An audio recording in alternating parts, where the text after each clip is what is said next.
جو ہے وہ سروسز ٹیکس ہے، انکم ٹیکس ہوتا ہے. تو جو انکم ٹیکس ہے نا یہ 4.5% ہوتا ہے، اور سروسز ٹیکس جو ہے، جو سیل ٹیکس ہے سوری، یہ ہمارا 17% ہوتا ہے. بس آپ اس میں سے دو باتیں یاد رکھیں کہ انکم ٹیکس ہم کتنا پے کرتے ہیں 4.5%، اور سیل ٹیکس جو ہے ہم 17% دیتے ہیں. ٹھیک ہے، جو بھی گورنمنٹ کی ہم چیزیں خریدتے ہیں، جو پرچیز کرتے ہیں، ہم اس پہ 4.5% انکم ٹیکس اور 17% ہم سیل ٹیکس، 21.5% ہم ٹیکس دیتے ہیں. باقی چیزیں آپ بے شک یاد نہ بھی کریں تو کوئی مسئلہ نہیں. اس کے بعد ہے PEPRA, public procurement regulatory authority. Federal government کی اتھارٹی ہے یہ public procurement regulatory authority. Public مطلب سرکاری، پروکیورمنٹ مطلب خریداری، ریگولیٹری اتھارٹی کہ آپ نے سرکاری جو خرید و فروخت کرنی ہے وہ کن رولز اینڈ ریگولیشن کے تحت کرنی ہے. تو یہ پیپرا جو ہے یہ رولز وضع کرتا ہے. تو یہ پنجاب کا بھی ہے PPRA, Punjab procurement regulatory authority. اس طرح فیڈرل کا بھی ہے پیپرا. ٹھیک ہے، تو اس کے دو میجر فنکشن ہوتے ہیں. ایک تو یہ پالیسیز بناتی ہے پبلک فائنانسنگ کے لیے، اور دوسرا یہ ہے کہ یہ جو خریداری ہم نے کرنی ہوتی ہے نا، یعنی فائنانس کی پالیسیز بھی یہی بناتا ہے پیپرا، اور جو خریداری ہم کرتے ہیں نا چیزوں کی سرکاری اس میں سے بجٹ میں سے، تو اس کا پروسیجر بھی یہی پیپرا بتاتا ہے. تو پیپرا رول جو فیڈرل ہیں وہ 2004 کے ہیں. ٹھیک ہے، جو 2021 میں امینڈ ہوئے ہیں، اور جو پنجاب کے پیپرا رول ہیں وہ 2014 کے چل رہے ہیں.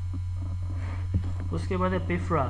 اس کو کہتے ہیں project for improvement of financial reporting and auditing rules. PIFRA 1966 کے اندر یہ ورلڈ بینک اور IMF کی مدد سے یہ لانچ ہوا تھا پیفرا کا نظام.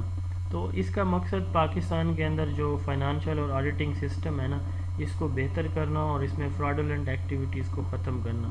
آپ میں سے جتنے سرکاری ملازم ہیں یا فیملی میں سے کوئی ہیں تو پے سلپ یا سیلری سلپ کا نام سنا ہوگا. تو یہ اب آن لائن ایشو کرتی ہے پیفرا ہمیں.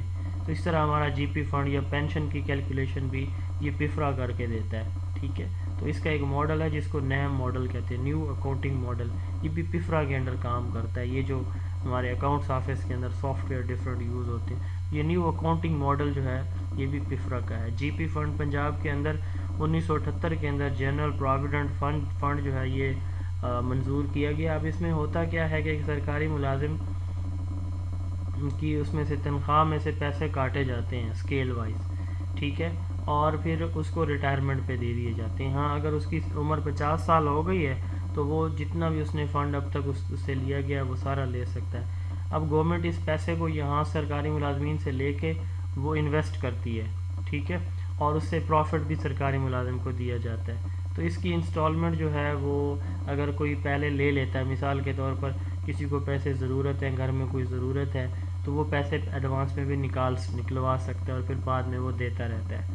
ٹھیک ہے، یعنی آپ مثال کے طور پر 10 سال سروس ہو گئی ہے اور آپ کے اکاؤنٹ میں جو ہے 2 لاکھ روپے GP فنڈ کے جمع ہو چکے ہیں، تو آپ وہ 2 لاکھ نکلوا سکتے ہیں. ٹھیک ہے، اور ان کو آپ پھر 24 منیمم اینڈ 36 میکسیمم قسطوں کے اندر واپس کر دیں گے.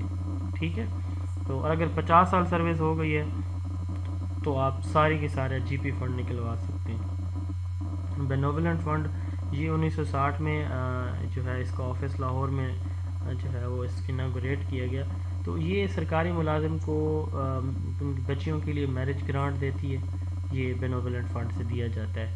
ٹھیک ہے، اور اس کے ساتھ ساتھ فیونیریل، کوئی اس کی مطلب بیوی کی، خاوند کی کوئی ڈیتھ ہو جاتی ہے سرکاری ملازم میں سے کسی کی یا اس کی فیملی میں سے، تو وڈو کو دیا جاتا ہے. یعنی سرکاری ملازم کی ڈیتھ ہوتی ہے تو اس کی بیوہ کو اس کی تجہیز و تکفین کا خرچ بھی دیا جاتا ہے.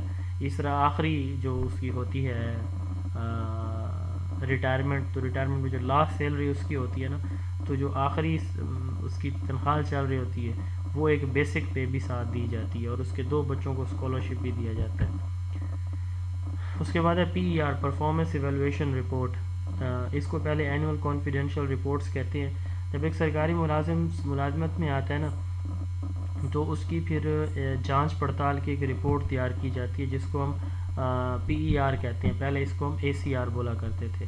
ٹھیک ہے، اینول کانفیڈینشیل رپورٹ، اب اس کو PER کہا جاتا ہے. تو اب اس